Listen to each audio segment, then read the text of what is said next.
Allahu Allahu Allahu Allah Allahu Allahu Allah.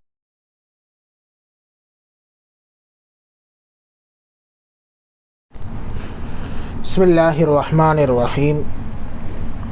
Alhamdulillahi Rabbil Alamin. Assalatu wassalamu ala sayyidil anbiya'i wal mursalin.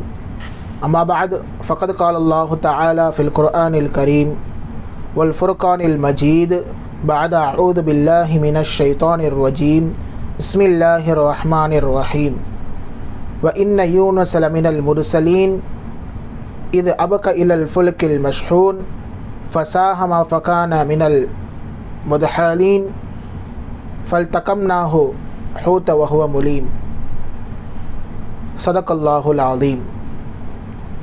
رب اشرح لي صدري ويسر لي أمري واحلل عقدة من لساني يفقهوا قولي ربي يسر ولا تعسر وتمم بالخير وبك نستعين سبحانك لا علم لنا إلا ما علمتنا إنك أنت العليم الحكيم.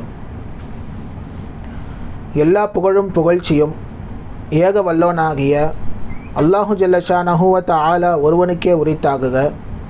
கண்மணி நாயகம் முஹம்மது ரசூலுல்லாஹ் ஸல்லல்லாஹு அலைஹி வஸல்லம் அவர்களின் மீதும் அன்னாரது அடிச்சுவடுகளை அப்படியே பின்பற்றி நடந்த சத்திய சஹாபாக்கள், தாபிஈன்கள், தபஅ தாபிஈன்கள், ஹுஃபால்கள், ஷுஹதாக்கள், நல்லோர்கள், பெரியோர்கள் என இந்த உம்மத்தினர்களாகிய நம் அனைவரின் மீதும் எல்லாம் வல்ல அல்லாஹ்வின் நல்லருள் என்றென்றும் நிறைவாக உண்டாவதாக. ஆமீன். ரமலான் மாதத்தினுடைய 4வது நாள் இது. பாக்கியம் நிறைந்த மாதத்தின் பாக்கியம் நிறைந்த சஹருடைய நேரத்தில் நாம் இருக்கின்றோம். இன்றைக்கு நம் சிந்தனைக்கு திருக்குரான் கூறும் உயிரினங்களில் ஒரு உயிரினம் மீன். மீனை பற்றி குர்ஆன் என்ன சொல்லுகிறது? மீன் என்பது எதற்காக வேண்டி குர்ஆனில் இடம் பெற்றிருக்கிறது? இது தீனுக்காக செய்த சேவைகள் என்ன? மீன் சாப்பிடுவது ஹலாலா ஹராமா போன்ற விஷயங்களை நாம் இங்கே பார்க்கவிருக்கிறோம். கண்ணியத்திற்குரியவர்களே, இந்த மீன் இருக்கின்றதே பிரபலமாக ஒரு சில நபிமார்களுடைய வாழ்வில் ஒரு திருப்பு முனையாக இருந்திருக்கின்றது. குறிப்பாக ஹஸரத் யூனுஸ் அலைஹிஸ்ஸலாம் அவருடைய வாழ்க்கையில் இந்த மீன் என்பது ஒரு திருப்பு முனையாக அல்லாஹு தஆலா வைத்திருந்தான். என்ன காரணம் என்று சொன்னால், ஹஸரத் யூனுஸ் அலைஹிஸ்ஸலாம் அவர்கள் தங்கள் கூட்டத்தார்களை விட்டு என்ன செய்து விடுவார்கள்? சென்று விடுவார்கள். செல்வதற்கு முன்னால் அல்லாஹ்விடம் அனுமதி வாங்கிவிட்டு செல்ல வேண்டும். ஆனால் அவர்கள் அனுமதி வாங்காமல் என்ன செய்து விடுவார்கள்? சென்று விடுவார்கள். சென்று கப்பலில் ஏறி பயணம் செய்து கொண்டிருப்பார்கள். பயணம் செய்து கொண்டிருக்கும் பொழுது கடலில் அந்த கப்பல் என்ன செய்துவிடும்? நடுக்கடலில் நின்றுவிடும். அந்த கப்பல் நடுக்கடலில் நிற்கும் பொழுது அங்கு உள்ள மக்கள் என்ன செய்வார்கள்? சரி, யாரோ ஒரு அடிமை என்ன செய்து விட்டான், தன் எஜமானருடைய அனுமதி இல்லாமல் இந்த ஊரை விட்டு புறப்படுகிறார். யூனுஸ் அலைஹிஸ்ஸலாம் அவர்கள் பெறப்பட்ட நோக்கம் என்னவென்று தெரியுமா? அதாவது அந்த ஊர் மக்களுக்கு அல்லாஹ்வின் வேதனை வரும் என்று சொல்லிவிட்டு சென்றார்கள். ஆனால் தூரத்திலிருந்து ஒரு மலையிலிருந்து பார்த்தார்கள், வேதனை வர மாதிரி தெரியல. ஏனென்றால் யூனுஸ் அலைஹிஸ்ஸலாம் அவர்கள் கூட்டம் என்ன செய்து விட்டார்கள்? அல்லாஹ்விடத்தில் தௌபாவை கேட்டு, பாவ மன்னிப்பை கேட்டு, நாங்கள் அல்லாஹ்வை ரப் என்று ஏற்றுக்கொள்கிறோம், யூனுஸ் அலைஹிஸ்ஸலாம் அவரை நபியாக ஏற்றுக்கொள்கிறோம் என்று சொல்லி அந்த மக்கள் மனம் திருந்தி விட்டார்கள். ஆனால் இந்த விஷயம் ஹஸரத் யூனுஸ் அலைஹிஸ்ஸலாம் அவர்களுக்கு தெரியாமல் என்ன செய்து விட்டார்கள் சொன்னால், தப்பித்து அந்த ஊரை விட்டு ஓட பார்க்கிறார்கள். ஏனென்றால் அந்த ஊரில் அல்லாஹுடைய வேதனை இறங்குகிறது என்ற ஒரு சிந்தனையில் அவர்கள் அந்த ஊரை விட்டு ஓட பார்க்கிறார்கள். இதனால் அந்த கப்பலில் அந்த காலத்தில் ஒரு வழமை என்னவென்று சொன்னால், கப்பலில் செல்லும் பொழுது அந்த கப்பல் நடுக்கடலில் நின்று விட்டால் யாரோ ஒரு அடிமை தன் எஜமானருடைய அனுமதி இல்லாமல் இந்த கப்பலில் பயணிக்கிறார் என்று சொல்வது வழக்கம். அதே போன்றுதான் அந்த கப்பலில் உள்ளவர்களும் சொன்னார்கள். அந்த மாலுமியும் இப்படிதான் சொன்னான். சொல்லும் பொழுது அவர்கள் என்ன சொன்னார்கள் சொன்னால், இந்த கப்பலிலிருந்து யாராவது ஒருவர் நடுக்கடலில் குதித்தாக வேண்டும். அது யாருடைய பெயர் வருகின்றதோ அவர்கள் கண்டிப்பாக குதித்தாக வேண்டும். அதாவது அவர்தான் எஜமானனின் அனுமதி இல்லாமல் இந்த கப்பலில் ஏறி வந்த அடிமை என்று சொல்லி முடிவெடுத்து சீட்டு குலுக்கி போடப்படுகின்றது. சீட்டு குலுக்கி போடப்பட்டவுடன் 3 தடவைகள் ஹஸரத் யூனுஸ் அலைஹிஸ்ஸலாம் அவர்கள் பெயர் தான் வருகிறது. 3 தடவை யூனுஸ் அலைஹிஸ்ஸலாம் பேர் வந்தோடனே அவங்க சொல்கிறாங்க, ஆம், நான் தான் அல்லாஹின் அனுமதி இல்லாமல் இந்த ஊரை விட்டு நான் என்ன செய்து விட்டேன், புறப்பட்டு வந்து விட்டேன். எனவே என்னை நீங்கள் இந்த கடலில் தூக்கி எறியுங்கள் என்று சொல்கிறார்கள் ஹஸரத் யூனுஸ் அலைஹிஸ்ஸலாம். ஆனால் அங்குள்ள மக்களோ என்ன செய்தார்கள் தெரியுமா? பார்க்கிறார்கள், ஆஹா, பார்க்கிற இந்த மனுஷரை பார்க்க ரொம்ப நல்ல ஒரு மாதிரி தெரியுது, இவரா வந்து எஜமானுடைய அனுமதி இல்லாமல் இங்கே ஓடி வந்திருப்பார் என்று சொல்லி மக்கள் அவர்களை கடலில் தூக்கி போடுவதை விட்டும் என்ன செய்தார்கள், தவித்தார்கள். இல்லை, நீங்கள் இந்த கப்பலில் தான் இருக்கணும், ஏனென்றால் உங்களை பார்ப்பதற்கு அப்படி தெரியவில்லை என்று மக்கள் சொன்ன போதும் கூட ஹஸரத் யூனுஸ் அலைஹிஸ்ஸலாம் அவர்கள் உணர்ந்து கொண்டு, இல்லை, அல்லாஹ் என்னை தான் சொல்லுகிறான், நான் தான் அல்லாஹுடைய அனுமதி வாங்காமல், என் எஜமானனாகிய அல்லாஹுடைய அனுமதி வாங்காமல் நான் தான் கப்பலில் ஏறிவிட்டேன் என்று சொல்லி என்ன செய்கிறார்கள், ஹஸரத் யூனுஸ் அலைஹிஸ்ஸலாம் அவர்கள் கடலில் குதிக்கிறார்கள். குதித்தவுடன் அல்லாஹு தஆலா தயாராக ஒரு மீனை வைத்திருந்தான். அந்த மீன் என்ன செய்தது, யூனுஸ் அலைஹிஸ்ஸலாம் அப்படியே விழுங்கிவிட்டது. அந்த மீனுக்கு அல்லாஹ் சொன்ன ஒரு கட்டளை என்ன தெரியுமா? நீ யூனுஸை சாப்பிடக்கூடாது, யூனுஸ் அலைஹிஸ்ஸலாம் அவரை சாப்பிடக்கூடாது, அவர் எனது நபியாக இருக்கின்றார், அவர் என் ரசூலாக இருக்கின்றார், எனவே நீர் அவரை சாப்பிடுவதற்கு உன்னை நான் தடை செய்கிறேன், யூனுஸை உண்பதற்கு உனக்கு ஹராம் என்று சொல்லி அல்லாஹு தஆலா, மீன் என்று சொன்னால் நாம் நினைப்பதை போன்று சின்ன சின்ன மீன் அல்ல, ஒரு மிகப்பெரிய ஒரு திமிங்கலம் போன்ற ஒரு பெரிய மீன் அது. அப்போ அந்த மீன் என்ன, மீனுடைய வயிற்றில் ஹஸரத் யூனுஸ் அலைஹிஸ்ஸலாம் அவர்கள் கிட்டத்தட்ட தஃப்சீரில் எழுதுவார்கள் 1 வாரம் இருந்தார்கள் என்று சொல்லி, அல்லது 40 நாட்கள் இருந்தார்கள் என்று சொல்லி எழுதுவார்கள். 40 நாட்கள் அந்த மீனுடைய வயிறு ஹஸரத் யூனுஸ் அலைஹிஸ்ஸலாம் அவர்களுக்கு சரியாக ஆக்கப்பட்டது. அந்த மீனுடைய வயிறு கண்ணாடியை போன்று ஆனது ஹஸரத் யூனுஸ் அலைஹிஸ்ஸலாம் அவர்களுக்கு. ஹஸரத் யூனுஸ் அலைஹிஸ்ஸலாம் அவர்கள் அந்த மீன் வயிற்றில் இருந்தபடியே கடலில் உள்ள அனைத்து விதமான படைப்பினங்களையும் அனைத்து விதமான அதிசயங்களையும் காணுகிறார்கள். ஹஸரத் யூனுஸ் அலைஹிஸ்ஸலாம் உலகிலேயே முதலாக சப்மரைனை கண்டுபிடித்தது, நீர்மூழ்கி கப்பலை கண்டுபிடித்தது யார்? ஹஸரத் யூனுஸ் அலைஹிஸ்ஸலாம் அவர்கள்தான். இதனுடைய ஒரு மாடலாக வைத்து தான் தற்போதைய காலத்தில் சப்மரைன்கள், நீர்மூழ்கி கப்பல்கள் தயாரிக்கப்படுகின்றது என்பதை நாம் இங்கே பார்க்கிறோம். அதை தான் இங்கே அல்லாஹு தஆலா குர்ஆனில் சொல்லுகிறான், ஃபல்தகமஹுல் ஹூத வஹுவ முலீம்.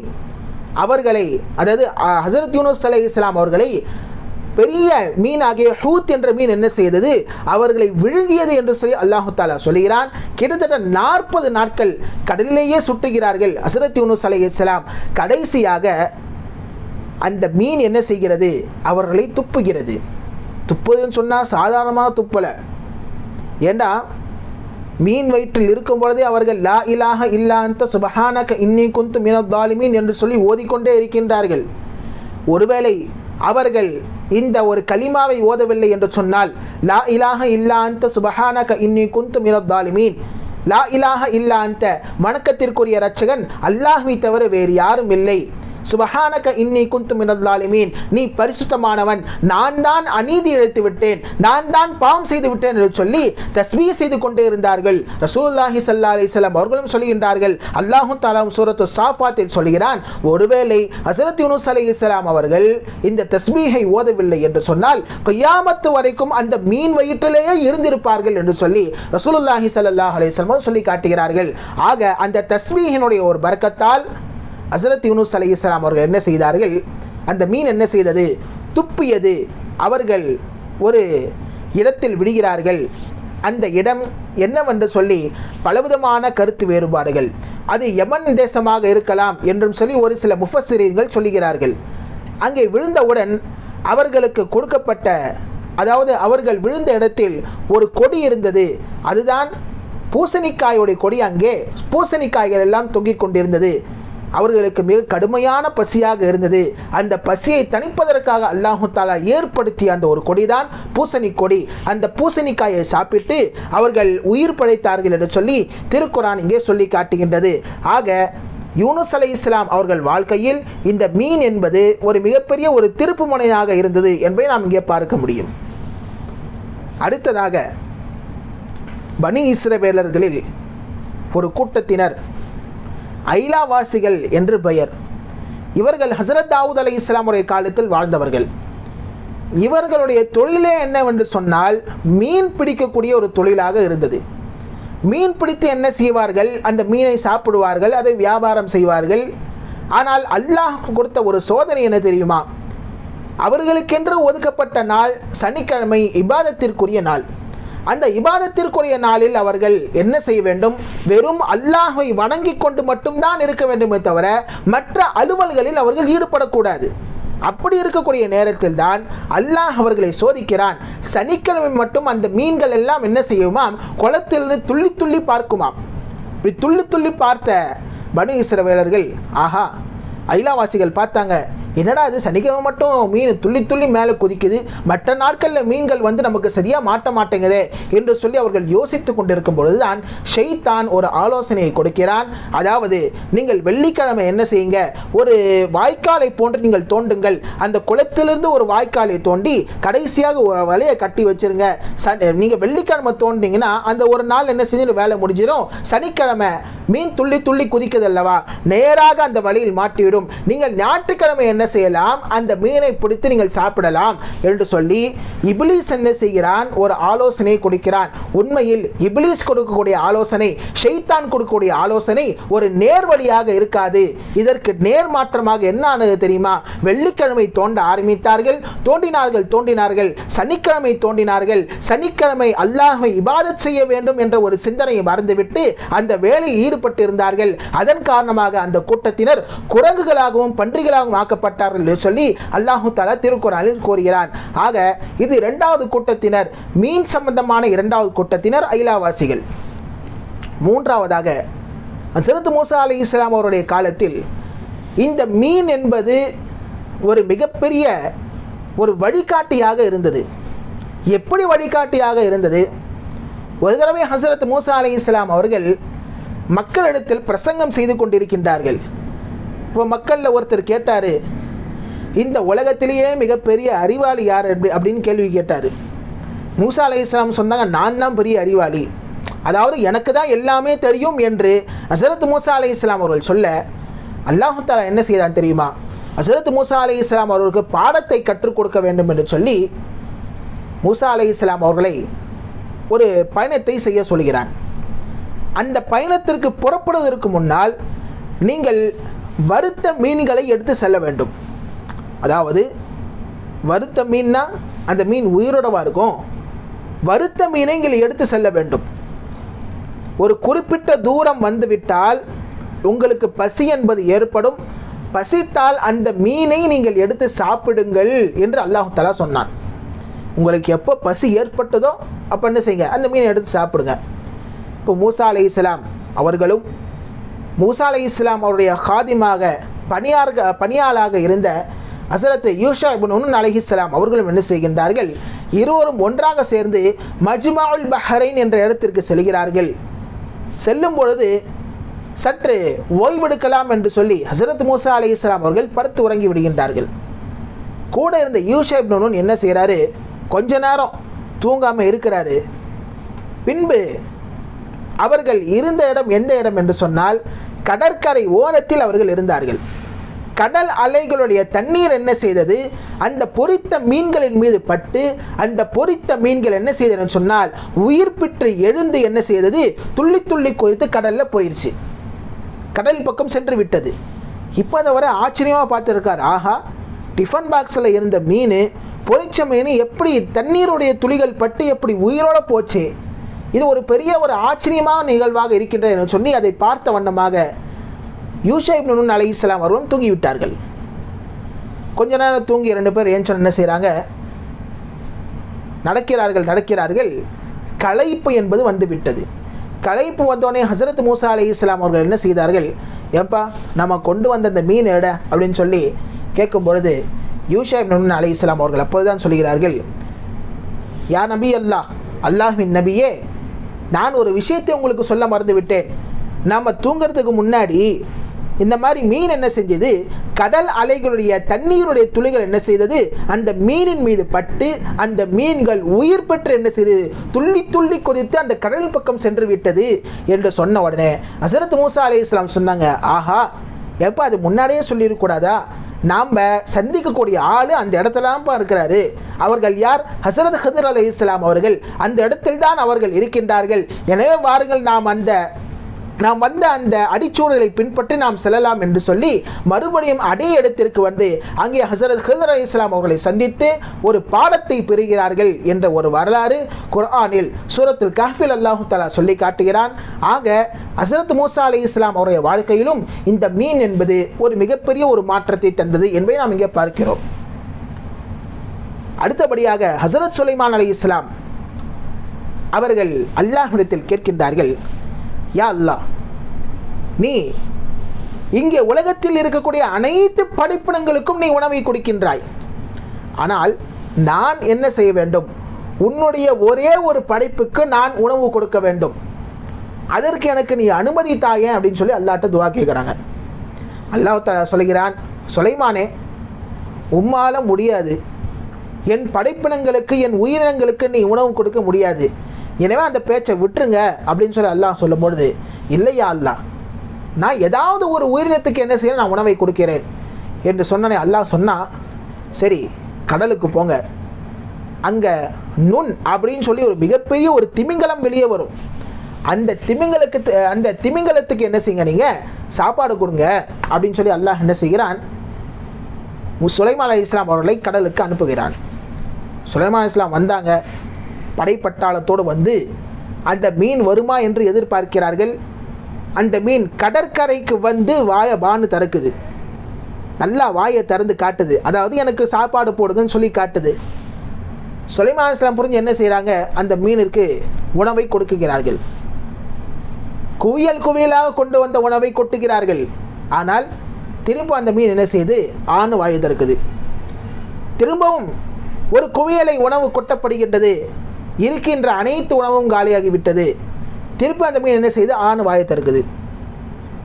திரும்பவும் சுலைமான் அலைஹிஸ்ஸலாம் என்ன செய்கிறாங்க, தங்கள் காவலாளர்களை விட்டு இருக்கக்கூடிய இந்த ஊரில் இருக்கக்கூடிய அனைத்து விதமான தானியங்கள், உணவுப் பொருட்களை எல்லாத்தையும் கொண்டு வாங்க, இந்த மீனுக்கு நம்ம வயிறு நிரம்ப சாப்பாடு கொடுக்கணும், இது என் விருந்தாளி என்று சொல்லி என்ன செய்கிறார்கள், ஹஸரத் சுலைமான் அலைஹிஸ்ஸலாம் அவர்கள் மறுபடியும் உணவு குவியல்களை எல்லாம் குவித்து அந்த மீனுடைய வாயில் போட்டு நிரப்புகிறார்கள்.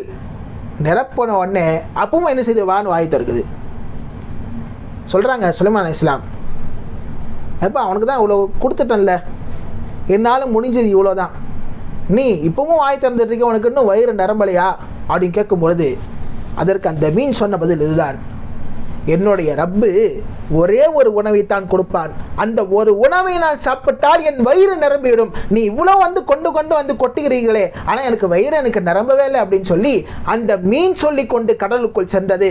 அப்பொழுது சுலைமான் அலைஹிஸ்ஸலாம் அவர்கள் புரிந்து கொண்டார்கள், இந்த அனைத்து உலகத்தில் உள்ள படைப்பினங்களுக்கும் அல்லாஹ் உணவு கொடுத்தால் அது சரியாகத்தான் இருக்கும், அதுதான் பரக்கத்து நிறைந்தது என்று சொல்லி ஹஸரத் சுலைமான் அலைஹிஸ்ஸலாம் அவர்கள் புரிந்து கொண்டது இந்த ஒரு மீனுடைய சம்பவத்தை வைத்துதான் என்பதை நாம் இங்கே பார்க்க முடியும். ஹஸரத் சுலைமான் அலைஹிஸ்ஸலாம் அவர்களுடைய வாழ்க்கையிலும் கூட, ஹஸரத் இப்ராஹிம் அலைஹிஸ்ஸலாம் அவர்கள் வாழ்க்கையிலும் கூட மீன் என்பது ஒரு மிக முக்கிய பங்காக ஆற்றியது. எப்படி பங்காற்றியது நமக்கெல்லாம் தெரியும். நமக்கு குர்பானி கடமையானதே ஹஸரத் இப்ராஹிம் அலைஹிஸ்ஸலாம் அவர்களுடைய செயல் பிடித்து போய்தான் அல்லாஹ் தஆலா என்ன செய்தான், குர்பானியை, அதாவது ஆட்டை நாம் அறுத்து அல்லாஹ்விற்காகவே நாம் தியாகம் செய்ய வேண்டும், நமது பொருளையும் நமது நேரத்தையும் அல்லாஹ்விற்காக தியாகம் செய்ய வேண்டும் என்று உருவாக்கியதான் இந்த குர்பானி. அந்த ஹஸரத் இஸ்மாயில் அலைஹிஸ்ஸலாம் அவர்கள் அறுப்பதற்காக வேண்டி என்ன செய்வார்கள், இப்ராஹிம் அலைஹிஸ்ஸலாம் அவர்கள் கத்தியை நன்றாக தீட்டுவார்கள். தீட்ட என்ன ஆகும்னு சொன்னான்னா, கத்தி கூர்மையாகத்தான் இருக்கும், ஆனால் இஸ்மாயில் அலைஹிஸ்ஸலாம் கருத்தில் வைக்கும்போது கத்தி அறுக்காது. இப்படி தான் அல்லாஹ் தஆலா கடைசி வரைக்கும் செய்தான். ஏனென்றால் அறுக்கக்கூடிய தன்மை கொடுப்போம் அல்லாஹ் தான், அறுக்கவில்லை என்று சொன்னால் அதுவும் அல்லாஹுடைய நாட்டம்தான்.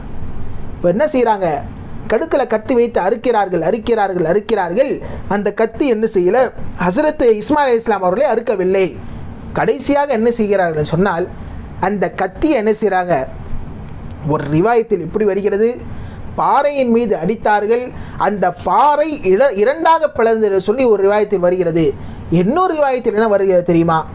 ஹஸரத் இப்ராஹிம் அலைஹிஸ்ஸலாம் அவர்கள் அந்த கத்தியை எடுத்து தூக்கி வீசினார்கள். அந்த கத்தி நேராக கடலில் சென்று செதிலுள்ள மீனை தாக்கியது. இதனால்தான் செதிலுள்ள அனைத்து மீன்களும் நமக்கு ஹலால் என்பதாக முஃபஸ்ஸிரீன்களும் ஃபுகாஹாக்களும் எழுதுகிறார்கள். அதாவது அந்த கத்தியை அறுக்கும்பொழுது என்ன சொல்லுவாங்க? பிஸ்மில்லாஹி அல்லாஹ் அக்பர் என்று சொல்லி அந்த கத்தியை இஸ்மாயில் அலைஹிஸ்ஸலாம் கழுத்தில் வைக்கும் பொழுது அந்த கத்தி அறுபடவில்லை, மாறாக அது சென்ற நேராக ஒரு மீன், அதாவது செதிலுள்ள மீன்களை தாக்கியது. அதனால் செதிலுள்ள அனைத்து மீன்களும் இந்த உம்மத்திற்கு ஹலாலாக இருக்கின்றது. செதில் இல்லாத சுறா போன்ற மிகப்பெரிய மீன்கள் எல்லாம் இந்த உம்மத்திற்கு ஹராமாக அல்லாஹ் தஆலா ஆக்கி வைத்திருக்கின்றான். ஆக இப்படித்தான் நமக்கு செதிலுள்ள அனைத்து மீன்களும் ஹலால், செதில் இல்லாத அனைத்து மீன்களும் ஹராமாக ஆகியது என்பதை நாம் இங்கே பார்க்க முடியும். ரசூலுல்லாஹி ஸல்லல்லாஹு அலைஹி வஸல்லம் அவர்களுக்கும் இந்த மீனின் மூலியமாக ஒரு மிகப்பெரிய ஒரு சம்பவமே நிகழ்ந்திருக்கின்றது. அது என்ன வரலாறு என்று சொன்னால், ஒரு தடவை ஒரு 300 சஹாபாக்களுக்கு மேலாக ஹஸரத் அபூ உபைதா ரலியல்லாஹு அன்ஹு தலைமையில் ரசூலுல்லாஹி ஸல்லல்லாஹு அலைஹி வஸல்லம் அவர்கள் ஒரு போருக்காக வேண்டி அனுப்புவார்கள். போரில் சஹாபாக்கள்கிட்ட பேரிச்சம்பழம் தான் வைத்திருந்தார்கள், வேறு எதுவும் சாப்பிட இல்லை. பேரிச்சம்பழம் ரொம்ப கம்மி தான். அதனால் எந்த அளவிற்கு அவர்கள் பேரிச்சம்பழங்களை சாப்பிட்டார்கள் என்று சொன்னால், ஹஸரத் அபூ உபைதா ரலியல்லாஹு அன்ஹு அவர்கிட்ட அந்த பேரிச்சம்பழம் பேகு இருக்குமா. 300 சஹாபாக்களுக்கு எப்படி பேரிச்சம்பழம் ஆளாளுக்கு ஒன்று தான் கொடுப்பாங்க. அந்த ஒன்றை எப்படி சாப்பிடணும்னு சொன்னால், அதாவது பேரித்தம்பழத்தை சப்பி தான் என்ன செய்வாங்க, சாப்பிடுவாங்களாம். பேரித்தம்பழத்தை சூப்பி என்ன செய்வார்கள், சாப்பிடுவார்கள். அப்படி என்ன செய்தார்கள், சஹாபாக்கள் வயிற்றை நிரப்பினார்கள். ஒரு கட்டத்தில் என்ன செய்தார்கள், சஹாபாக்கள் இலைத்தலைகள் எல்லாம் சாப்பிட ஆரம்பித்தார்கள். பின்பு சரி, இலைத்தலைகள் சாப்பிட்டானா எப்படி உயிர் வாழுது, நாம் ஒட்டகத்தை அறுத்து சாப்பிட்லான்னு சொல்லி தங்களிடத்தில் இருக்கின்ற ஒட்டகங்களை ஒவ்வொரு ஒட்டங்களாக அறுத்து சாப்பிட்றாங்க. கடைசியாக ஹஸரத் அபூ உபைதா ரலியல்லாஹு அன்ஹு ஒரு பயம், ஒட்டகமும் எல்லாமே போயிடுச்சுன்னா என்ன செய்கிறது என்ற பயத்தில் ஒட்டகத்தை அறுக்கவும் தடை செய்து விட்டார்கள் ஹஸரத் அபூ உபைதா ரலியல்லாஹு அன்ஹு. அப்போ தான் அல்லாஹுடைய ஒரு நாட்டத்தால் அவர்கள் கடற்கரையின் ஓரமாக இருக்கின்றார்கள். அம்பர் என்று சொல்லப்படக்கூடிய ஒரு மிகப்பெரிய மீன் வந்தது. கரை ஒதுங்கிச்சு. கரை ஒதுங்கியவுடன் ஹதீஸில் வருகிறது, 18 நபர்கள் என்ன செய்தார்களாம், அந்த மீனுடைய கண் கொடியில் நின்றார்களாம். ஹதீஸில் வரக்கூடிய வாசகம் இது. 18 நபர்கள் அந்த மீனுடைய கண்ணுடைய கொடியில் என்ன செய்தார்கள் நின்றார்கள். அந்த அளவிற்கு மிகப்பெரிய மீனாக அல்லாஹ் தஆலா அனுப்பினான். அந்த மீனை அறுத்து கிட்டத்தட்ட 18 நாட்கள் அந்த சஹாபாக்கள் சாப்பிட்டார்கள் என்று சொல்லி ஹஸரத் அபூ உபைதா ரலியல்லாஹு அன்ஹு அவர்கள் சொல்கிறார்கள். இந்த சம்பவத்தை நேரம் என்ன செய்கிறாங்க, அந்த போர்லாம் முடிச்சுட்டு ரசூலுல்லாஹி ஸல்லல்லாஹு அலைஹி வஸல்லம் சொல்லும்பொழுது, ஏன்பா அந்த மீனில் ஏதாச்சும் ஒரு துண்டு பாக்கி இருக்குதா, பாக்கி இருந்தால் எனக்கும் கொஞ்சம் கொடுங்களே, அது ரொம்ப ஹலாலான உணவாடுச்சே, ஏன்னா அல்லாஹு தஆலாவே உங்களுக்கு அனுப்பியிருக்கின்றானே என்று சொல்லி ரசூலுல்லாஹி ஸல்லல்லாஹு அலைஹி வஸல்லம் அவர்கள் சொல்லியிருக்கின்றார்கள். ஆக இப்படி ரசூலுல்லாஹி ஸல்லல்லாஹு அலைஹி வஸல்லம் அவருடைய காலத்திலும் கூட இந்த மீன் ஒரு மிகப்பெரிய ஒரு பங்கை ஆற்றி இருக்கின்றது. இவ்வளவு ஏன், நாளை கியாமத்து நாளில் முதலாக சொர்க்கவாசிகள் சாப்பிடக்கூடிய உணவு என்னவென்று தெரியுமா? 2 பொருட்கள். முதலாவதாக ரொட்டி. நாம் இந்த உலகத்தில் சாப்பிட்ற ரொட்டி இருக்கா இல்லையா, அதே போன்ற அல்லாஹ் நமக்கு அங்கே ஒரு ரொட்டியை போட்டு தருவான். எதை ரொட்டியாக ஆக்கி தருவான்? இந்த பூமியை அல்லாஹு தஆலா ரொட்டியாக ஆக்கி சொர்க்கவாசிகளுக்கு தண்டு விடுவான். இதுதான் உங்களுக்கு உணவு. இது ஒன்று. இரண்டாவதாக ஒரு உணவு என்னவென்று சொன்னால், மீனுடைய ஈரலை அல்லாஹு தஆலா என்ன செய்வான், நமக்கு உணவாக தருகிறான். ஹதீஸில் வருகிறது, அம்மா அவ்வளவு தாமி யக்குல் அஹ்லுல் ஜன்னா, முதலாக சொர்க்கவாசிகள் சாப்பிடக்கூடிய உணவு என்னவென்றால் கபதில் ஹூத், அதாவது மீனுடைய ஈரலை அல்லாஹு தஆலா என்ன செய்வான், சொர்க்கவாசிகளுக்கு உணவாக கொடுப்பான் என்று சொல்லி ரசூலுல்லாஹி ஸல்லல்லாஹு அலைஹி வஸல்லம் சொல்லக்கூடிய ஹதீஸ் புகாரி ஷெரீஃபில் பதிவு செய்யப்பட்டிருக்கின்றது. ஆக இந்த மீனை சாப்பிட்டால் என்னென்ன நன்மை டாக்டர்கிட்ட கேட்டால் தெரியும் என்ன நன்மை இல்லைன்னு சொல்லி. இருந்தாலும் ஒரு சில விஷயங்கள் நம் இதயத்திற்கு ஆரோக்கியம், மூளை மற்றும் கண்களுக்கும் ஆரோக்கியம், புறச்சத்தும் ஊட்டச்சத்தும் அதிகமாக இருக்கின்றது, எலும்புக்கும் தோலுக்கும் ஆரோக்கியத்தை தருகின்றது, நல்ல மனநிலையும் நல்ல தூக்கமும் வரும். வாரத்திற்கு 2 முறை நாம் மீனை சாப்பிட்டால் மனச்சோர்வை தடுத்து சுறுசுறுப்பான ஒரு உடல் ஆற்றலை தரும் என்று சொல்லி மருத்துவர்கள் இங்கே சொல்லி காட்டுகின்றார்கள். ஆக எல்லாம் வல்ல இறைவன் திருக்குரானில் கூறக்கூடிய அந்த படைப்பினங்களை நாம் சிந்தித்து அல்லாஹ்வுடைய வல்லமையை புரிந்து இன்னும் மென்மேலும் அல்லாஹ்வை அறிவதற்குண்டான தௌஃபீக்கை எல்லாம் வல்ல இறைவன் நம் அனைவருக்கும் தந்தல் புரிவானாக. ஆமீன். வாஹிர் தாவானா அனில் ஹம்துலில்லாஹி ரப்பில் ஆலமீன். அஸ்ஸலாமு அலைக்கும் வரஹ்மத்துல்லாஹி வபரகாத்துஹு.